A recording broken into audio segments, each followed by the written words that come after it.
अच्छा पॉइंट रखिए ना, एक अच्छा पॉइंट मैं पूछूं रोहित भाई से, तहसीन गुना वाला, जल्दी से। रोहित भाई ये आपके लिए सवाल है और आपको मुझे लगता है सवाल देने में थोड़ा सा आपको आप सोच के जवाब दीजिए।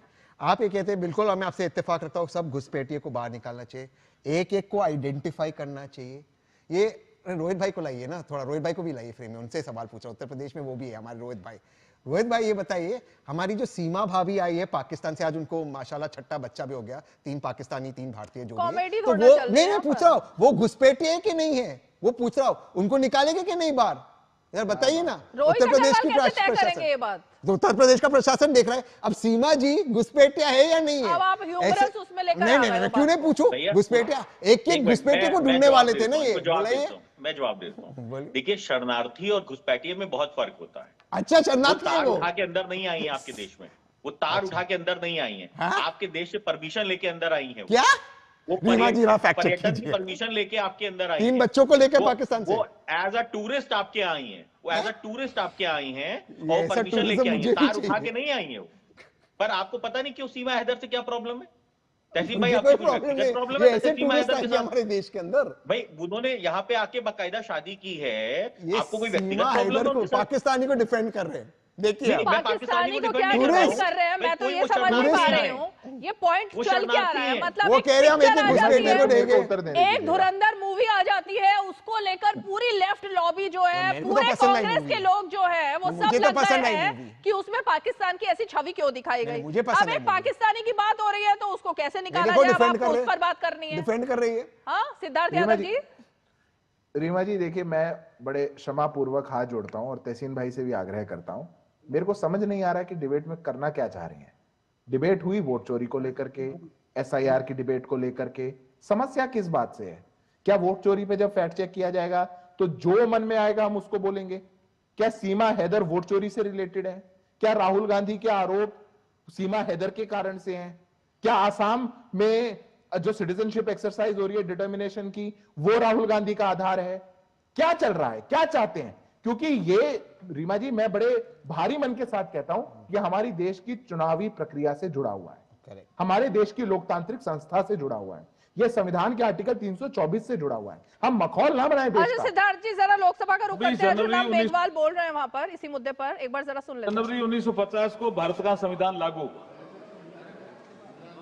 लेकिन उससे एक दिन पहले, मंत्री जी मैं आपकी बात कर लूंगा, आपकी बात मैं करूंगा, अभी खादी की करनी है ना, मैं करूंगा। 26 जनवरी 1950 को भारत का संविधान लागू हुआ, ये आपके माध्यम से सदन को बताना चाहता हूं। उससे एक दिन पहले 25 जनवरी 1950 को ही चुनाव आयोग का गठन किया हमारे संविधान निर्माताओं ने। उन्होंने कितना महत्व दिया चुनाव आयोग का, यह विषय तो भी समझना चाहिए ना हमें। इसलिए यह बात सभी को समझनी चाहिए कि संविधान निर्माताओं के लिए इलेक्शन कमीशन बहुत ही महत्वपूर्ण संस्था थी।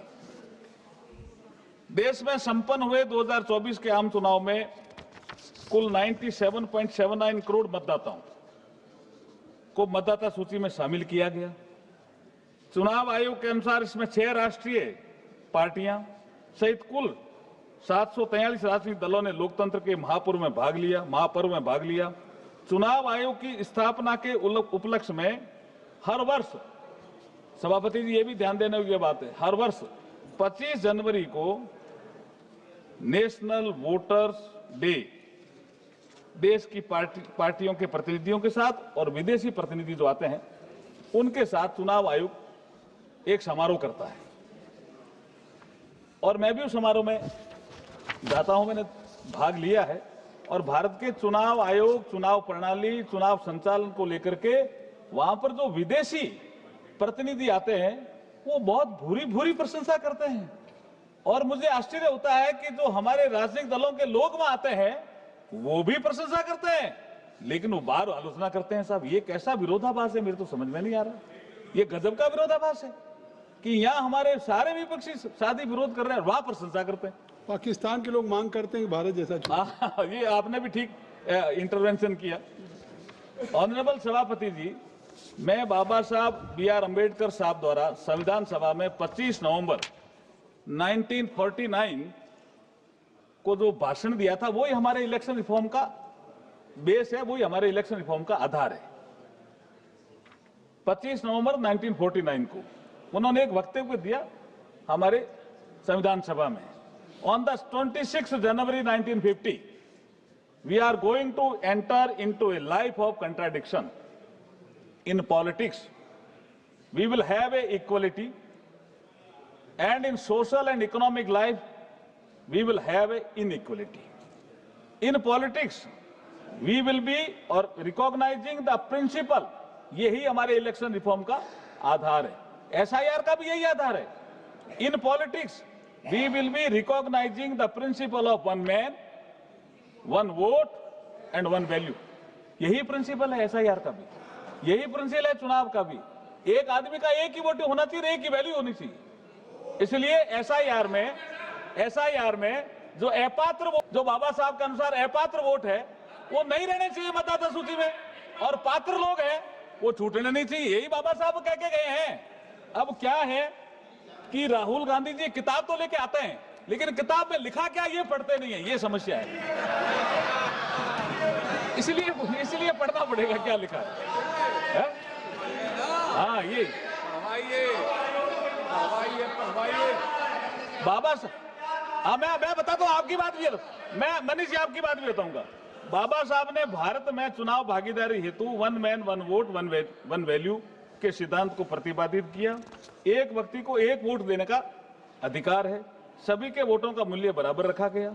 इसी प्रक्रिया के तहत कोई भी, मैं दोबारा रिपीट कर रहा हूं, कोई भी पात्र व्यक्ति वोटर लिस्ट में नामांकन से और वोट देने के अधिकार से छूटना नहीं चाहिए, और कोई भी अपात्र व्यक्ति वोटर लिस्ट में शामिल नहीं होना चाहिए। यह सुनिश्चित करने के लिए चुनाव आयोग समय समय पर एसआईआर की प्रक्रिया संचालित करता है। मुझे समझ में नहीं आता कि इसमें किसी को आपत्ति क्यों होनी चाहिए। कांग्रेस के जमाने में कितनी बार एसआईआर हुई साहब? वो करें तो ठीक, हम करें तो खराब। ये कैसा विरोधाभास है सर, मैं ये आपसे पूछना चाहता हूं। अध्यक्ष महोदय, यहां यह भी उल्लेखनीय है कि देश के संविधान निर्माताओं के सामूहिक दूरदर्शिता का परिणाम था कि देश की आजादी के तुरंत बाद ही सार्वभौमिक वैश्विक मताधिकार लागू करके महिलाओं को भी वोटिंग राइट सुनिश्चित किया गया। ये बहुत बड़ी बात मैं यहां आपको आपके माध्यम से सदन को बताना चाह रहा हूं। अमेरिका जैसे देश को, अमेरिका सर 1776 में मिली आजादी के बाद 144 वर्ष लगे सर महिलाओं को वोटिंग राइट के लिए अमेरिका में। और सर इंग्लैंड में, जहां से हमने संसदीय प्रणाली ली, इंग्लैंड में 1918 में 30 वर्ष से ऊपर की जो महिलाएं थी उनको वोटिंग राइट मिला। और फिर 1928 में सभी महिलाओं को मताधिकार मिला। मतलब 2 बार, इंग्लैंड में भी 2 बार मताधिकार मिला। महिलाओं को संघर्ष करना पड़ा। और यहां बाबा साहब के कारण, बाबा साहब बी आर अम्बेडकर साहब के कारण उन्होंने कहा कि सबको मताधिकार दे दीजिए। अगर आप मताधिकार देते हैं, अदरवाइज यहां भी तो डिबेट जो है और तरह में जा रही थी संविधान सभा में। बाबा साहब खड़े हुए और उन्होंने कहा हमारे बाद भी बहुत से देश आजाद होंगे, भारत को नेतृत्व करना चाहिए मताधिकार के मामले में। अगर हम सबको मताधिकार दे देंगे और वैल्यू एक रखेंगे, एक आदमी एक वोट दे, एक ही वैल्यू हो, तो उसका प्रभाव दूसरे देशों में जाएगा। इस कारण से सबको मताधिकार मिला। और बाबा साहब ने ये कहा संविधान सभा में, किसी ने कहा कि ये महिलाओं को मताधिकार अभी क्यों दे रहे हो, ये तो परिवार के जो मुखिया कहेंगे उसके अनुसार वोट करेंगे। बाबा साहब ने कहा ऐसा नहीं है, भारतीय महिलाएं समझदार है, जब वो भागीदारी करेगी तो लोकतंत्र मजबूत होगा। अब नरेंद्र मोदी जी के नेतृत्व में महिलाएं भी भागीदारी कर रही है, लोकतंत्र मजबूत हो रहा है। बाबा साहब की बात सही निकली। इससे आगे बढ़ते हुए प्रधानमंत्री नरेंद्र मोदी जी ने जब नए संसद भवन में पहले बिल के रूप में नारी शक्ति बंधन, यहां भी बाबा साहब को ही श्रद्धांजलि दी है नरेंद्र मोदी जी ने, नारी शक्ति बंधन जो अधिनियम बना हमारा, जिसमें लोकसभा और विधानसभाओं में 33% महिलाओं को रिजर्वेशन किसने किया? नरेंद्र मोदी जी की सरकार ने किया। भाई आप तो नहीं कर पाए ना।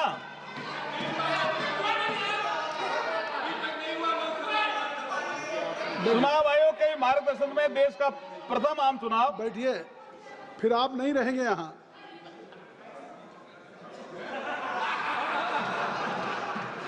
सर, चुनाव आयोग के ही मार्गदर्शन में देश में प्रथम आम चुनाव 25 अक्टूबर 1951 से 21 फरवरी 52 तक सफलतापूर्वक संपन्न हुआ।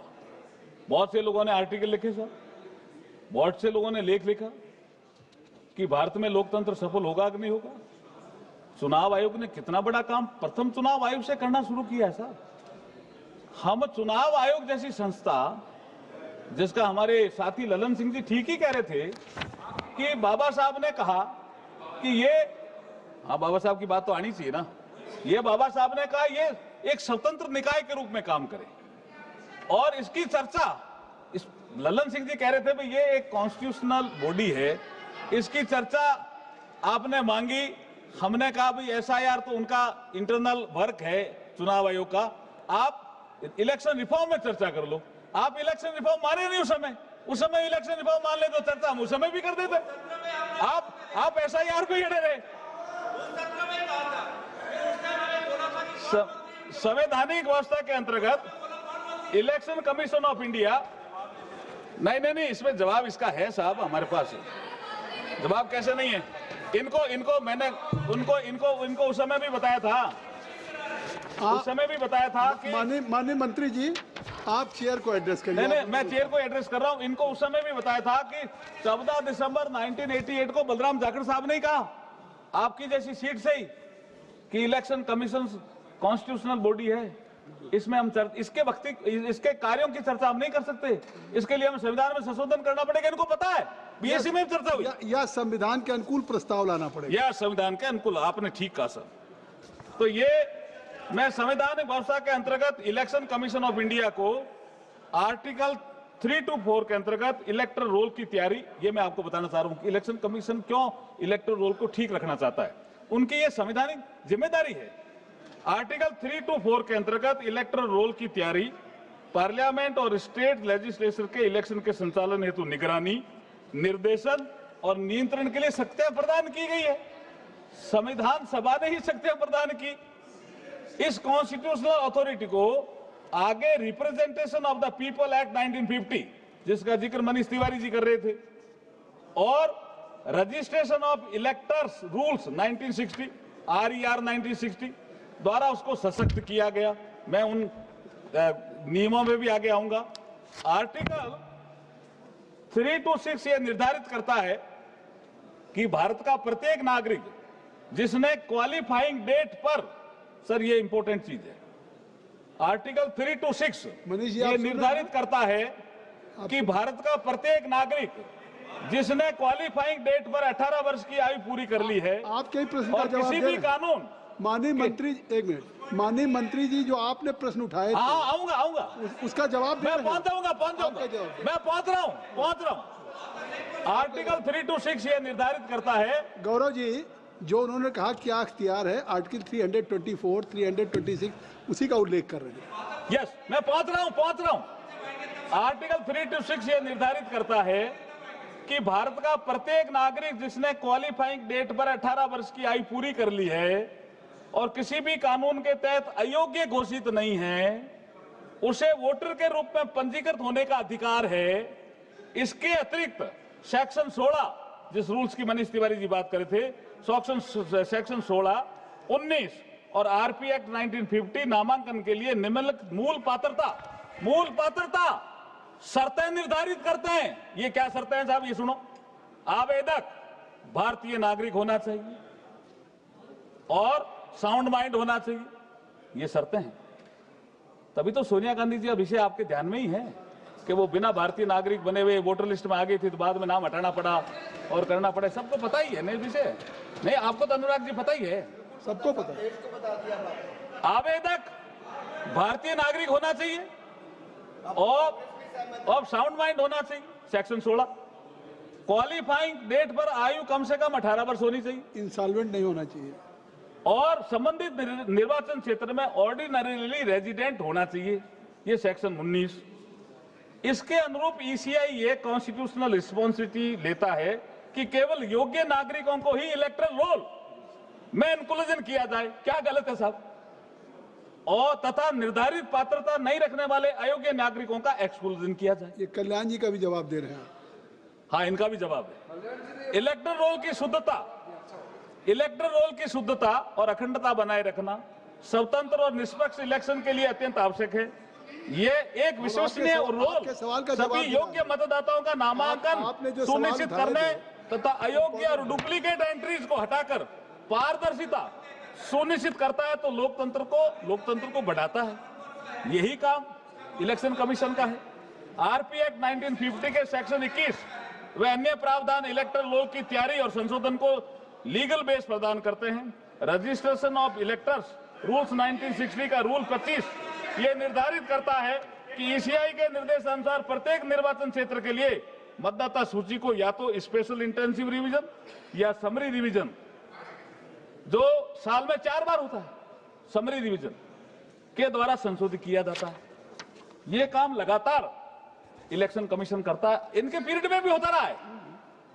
एसआईआर में बताऊंगा तो 6-7 बार हुई है, कोई पहली बार हो रहा है ऐसा नहीं है। कर्नाटक में 2008 में हुआ है। ऐतिहासिक दृष्टि से देखा जाए तो ईसीआई ने इन्हीं प्रावधानों के अंतर्गत उपयोग इलेक्टरल रोल को समय समय पर आवश्यकता के अनुसार समरी या इंटेंसिव रूप में संशोधित करने का कार्य किया। ये हिस्ट्री बोलती है। आप चाहो तो मैं समय नहीं लेना चाहता, मैं डेट वाइज बता सकता हूं कब कौन सी एसआईआर हुई, किसके पीरियड में हुई, कौन प्रधानमंत्री थे, सब है हमारे पास। आप जवाब दे दें। इलेक्टरल रोल का समरी रिवीजन, एक रूटीन, आप संसदीय कार्यराज मंत्री, इलेक्टरल रोल का, आप कानून मंत्री भी हैं, इसलिए आप लोगों के प्रश्नों का जवाब दे सकते हैं। मैं बताता हूं।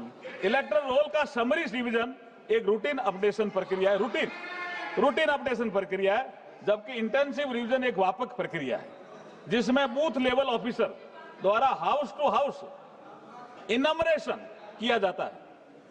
अध्यक्ष महोदय, मैं आपके माध्यम से इस सदन के समक्ष यह स्पष्ट करना चाहता हूं कि एसआईआर की प्रक्रिया पहली बार संचालित नहीं की जा रही है। मैं डेट बता रहा हूं, इससे पहले भी इंटेंसिव स्पेशल इंटेंसिव रिव्यू वर्ष 52, 56, 57, 61, 65, 66, 83, 84, 87, 89, 92, 93, 95, 2002 और 3 इस समय हुई है।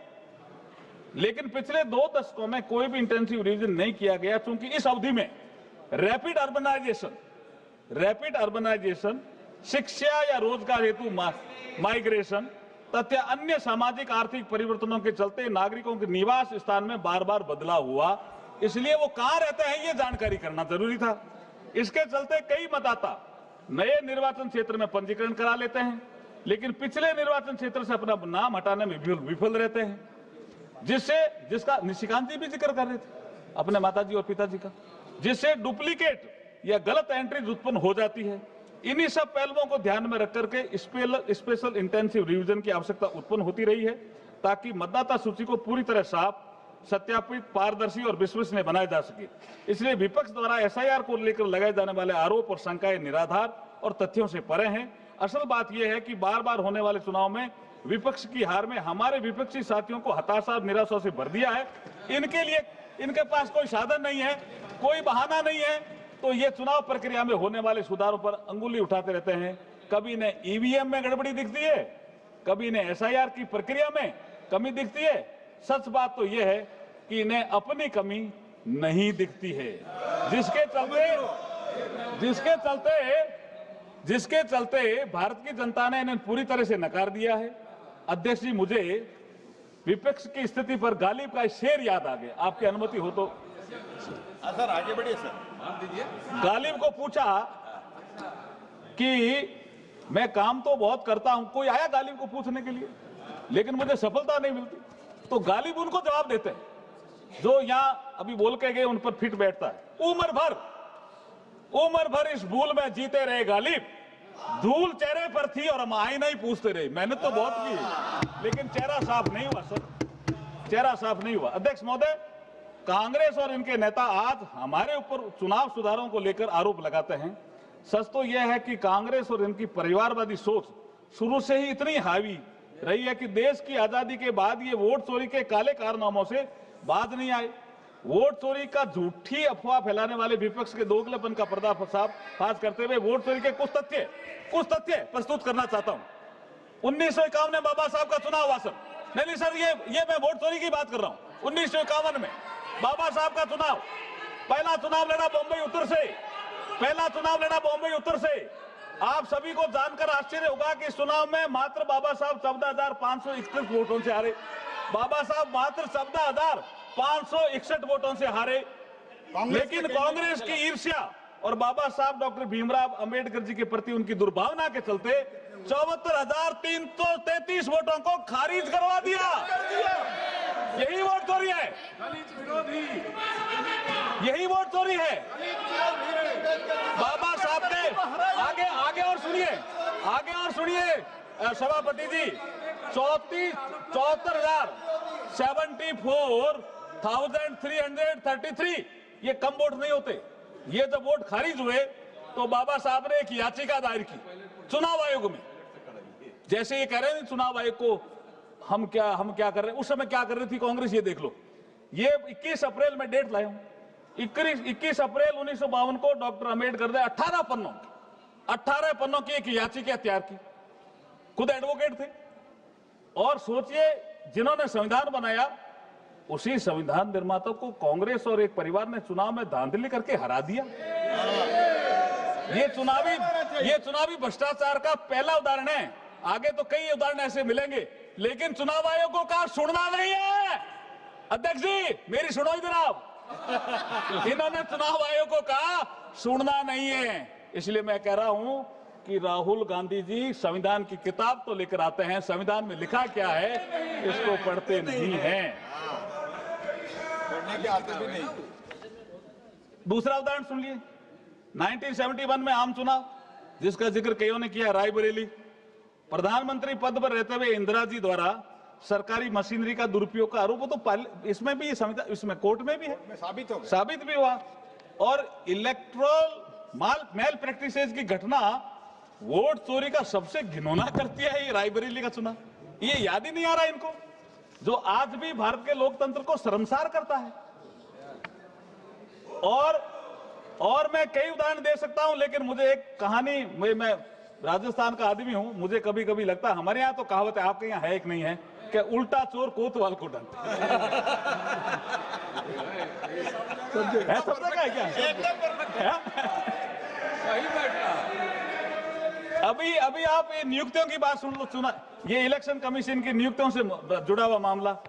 हमारी सरकार ने चुनाव आयुक्तों की नियुक्ति से जुड़ा विधेयक, मुख्य चुनाव आयुक्त और अन्य चुनाव आयुक्त नियुक्ति की सेवा की शर्तें और कार्यालय की अवधि विधेयक 2023, जिसमें अभी बोल के गए एलओपी, जिसमें बोल पे अभी गए, मैं उसकी बात कर रहा हूं, पारित किया, जिसका उद्देश्य संविधान के अनुच्छेद 324 के तहत चुनाव आयोग की नियुक्ति की प्रक्रिया को इंप्लीमेंट करना तथा 2 मार्च 2023 को सुप्रीम कोर्ट के फैसले में कानून बनाने तक, ये एक ऐसा अरेंजमेंट था। सुप्रीम कोर्ट ने कहा कि सच्चंदा इसमें कानून नहीं बनाया, इसलिए कानून बनाने तक हम एक ऐसी व्यवस्था करते हैं। और ये कोई वो कानून बन गया था क्या? इन्होंने भी तो ऐसा, ये जो चीफ इलेक्शन कमिश्नर है, इलेक्शन कमीशन, उसकी सेवा की शर्तों के लिए बार बार अमेंडमेंट किया, तो हमने भी 2023 में अमेंडमेंट किया। और आगे और मैं कहना चाह रहा हूं कि जो ये इसमें लिखा हुआ है कि क्या करना था, इसमें लिखा हुआ है, ये है आपका 3 to 4 सबसेक्शन 5, जिसका मनीष तिवारी जी जिक्र कर रहे थे। Provided that the chief election commissioner shall not be removed from his office except in like manner and on the like ground as a judge of the Supreme Court। अब supreme court का जज जैसे हटता है वैसे इसको हटाना है, और वही कंडीशन करनी है। तो संविधान में लिखा हुआ वही तो हम कर रहे हैं। राहुल गांधी जी संविधान की किताब तो लेकर के आते हैं, लेकिन भाई साहब पढ़ते नहीं हैं। क्या करें इसका? इन्होंने पढ़ने का, इन्होंने भी आधा पढ़ा है, उन्होंने भी आधा ही पढ़ा। अब ये बिहार में एसआईआर हुई, मैं भी बिहार के चुनाव में था, हमारे संजय जायसवाल जी भी यहाँ बैठे हैं, इन्होंने भी कहा भी बिहार के चुनाव में इसका कोई असर नहीं था, मुझे भी असर नहीं आया। और मुद्दे थे जो तो बोले नहीं, एसआईआर बोले, जनता ने इनको स्वीकार नहीं किया, नकार दिया, करारी हार हुई, तो कह रहे हैं ईवीएम खराब है या एसआईआर के कारण हार गई। ये कोई तरीका है क्या? पिकनिक मनाया ये लोग को। अभी तो आपने बताया वो गाली वाला, गाली वाला दोबारा बोलना है क्या? गाली वाला दोबारा बोलना है क्या? बोलो जी। उम्र भर इस भूल में जीते रहे गालिब, धूल चेहरे पे थी और हम आईना ही पूछते रहे। कहां से रिजल्ट आएगा? वेणुगोपाल, कहां से रिजल्ट आएगा? हाल ही में माननीय सुप्रीम कोर्ट ने, ये 12 राज्यों की एसआईआर का विषय भी है, वो भी बिहार का विषय भी सुप्रीम कोर्ट में गया। हाल ही में माननीय सुप्रीम कोर्ट ने स्पष्ट कहा, निर्वाचन आयोग को पूरे देश में मतदाता सूची के एसआईआर की प्रक्रिया संचालित करने का वैधानिक और संवैधानिक अधिकार प्राप्त है। मनीष तिवारी जी कह रहे थे अधिकारी प्राप्त नहीं, सुप्रीम कोर्ट ने कहा है। हाल ही में माननीय सुप्रीम कोर्ट ने स्पष्ट कहा कि निर्वाचन आयोग को पूरे देश में मतदाता सूची के एसआईआर की प्रक्रिया संचालित करने का वैधानिक और संवैधानिक अधिकार प्राप्त है और इस प्रक्रिया को रोका नहीं जाएगा, ये सुप्रीम कोर्ट बोल रहे हैं। मुख्य न्यायाधीश जस्टिस सूर्य, मैं नाम नहीं लेना चाहता, साथ में एक और जज है, उन्होंने जो प्रश्न उठाए उनको अस्वीकार किया। अब ये कह रहे नहीं उन्होंने हमारी बात को माना, मेरे समझ में नहीं आया ऐसा क्यों बोल रहे हैं। अब ये फिर मैं कहूंगा कि आप जीते तो ईवीएम ठीक, हम जीते तो ईवीएम खराब। ये कैसा विरोधाभास है सर? आप एसआईआर करें तो ठीक, हम करें तो खराब। ये कैसा विरोधाभास है? कर्नाटक में जीते तो ठीक है, महाराष्ट्र में हारता है तो ठीक नहीं है। ये कैसा विरोधाभास है? आप अपॉइंटमेंट करें, नवीन चावला जी का कैसे अपॉइंटमेंट करा जी इन्होंने, एमएस गिल का कैसे अपॉइंटमेंट करा इन्होंने, ये इनको जानना चाहिए ना। आप अपॉइंटमेंट करें तो ठीक, हम अपॉइंटमेंट करें तो खराब। ये कैसा विरोधाभास है? नवीन चावला मीटिंग में से फोन करे, एसएमएस करे तो ठीक। हाँ, और उनके लिए चीफ इलेक्शन कमीशन शिकायत लिखता है राइटिंग में, और उन पे कोई कार्रवाई नहीं करते, उनको चीफ इलेक्शन कमिश्नर बना देता है। ये कैसा विरोधाभास है जी?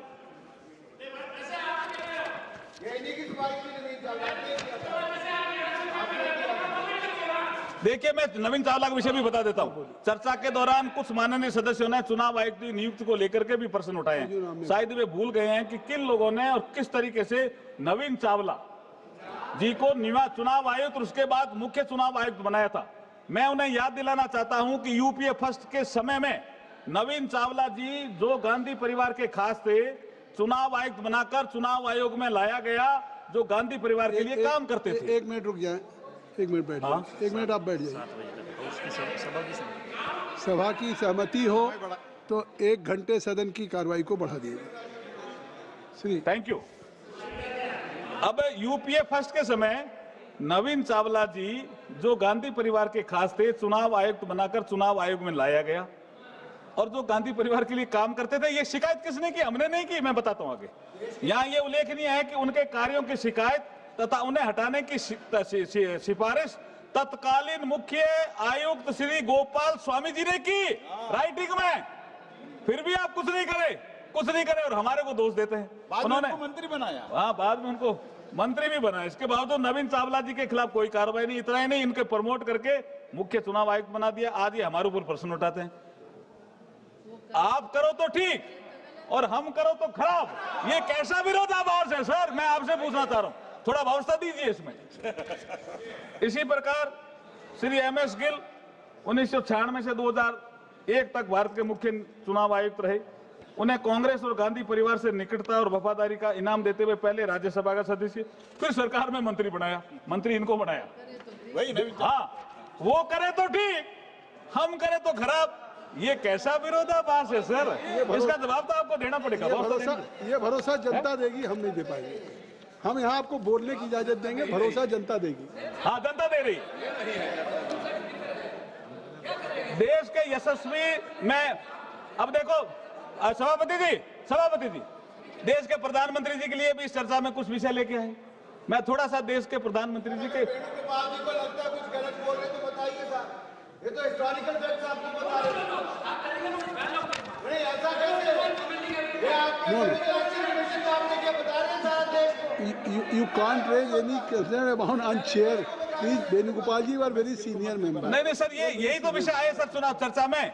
अपॉइंटमेंट, ईवीएम, एसआईआर, सरकारी पैसे का दुरुपयोग, वोट चोरी, नेगेटिव कैंपेन, आधार, एमसीसी, महिलाओं की भागीदारी, शिकायत नहीं सुनता, यही विषय थे।